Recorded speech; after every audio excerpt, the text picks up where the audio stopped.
Today special என்னென்னா சிறுபயிறு வாங்கி நாள் நைட்டே நான் தண்ணியில் ஊற வச்சுட்டேங்க. காலையில் எழும்பி பார்க்குறப்போ பாதி முளை கட்டி இருந்து பாதி முளை கட்டலை. ஏன்னா தண்ணி கொஞ்சம் கம்மியாக வைங்க. ரொம்ப தண்ணி வச்சு ஊற வச்சிங்கன்னா முளை கட்டாது. இதில் பாதி தான் முளை கட்டி இருக்குது. அதாவது மேல்டால் இருந்தது அவ்வளோ முளை கட்டி இருந்து அடியில் உள்ளது அவ்வளோ முளை கட்டலை. நான் லைட்டாக கரண்டி வச்சு ஒரு மிக்ஸ் பண்ணிவிட்டு இதில் பாதி தான் எடுத்து நான் அவிக்க போகிறேன். பாதி அவிக்கலை. ஏன்னா 2 பேர் தான் சாப்பிடணும். பாப்பா சாப்பிட மாட்டாங்க.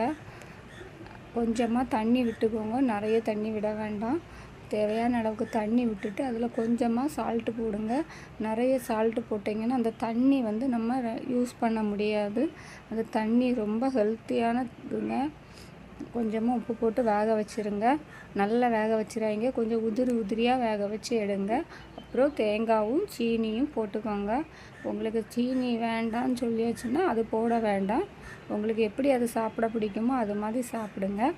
இந்த தண்ணி இருக்குது பாருங்கள். தண்ணி வெறும் வயிற்றில் நம்ம குடித்தோன்னா பித்தம் சரியாகும்னு சொல்லுவாங்க. எப்படினாலும் தண்ணியை நீங்கள் குடிச்சிருங்க. அதுக்கு தான் நான் உப்பு கம்மியாக போடுங்கன்னு சொன்னேன். அப்புறம் உப்பு நிறைய போட்டாக்கா தண்ணி குடிக்க முடியாது. அந்த சிறுபயிரும் சத்து தான், இந்த தண்ணியும் சத்து தான். நீங்களும் வீட்டில் ட்ரை பண்ணி பாருங்கள். ஓகேவா? Bye, see you.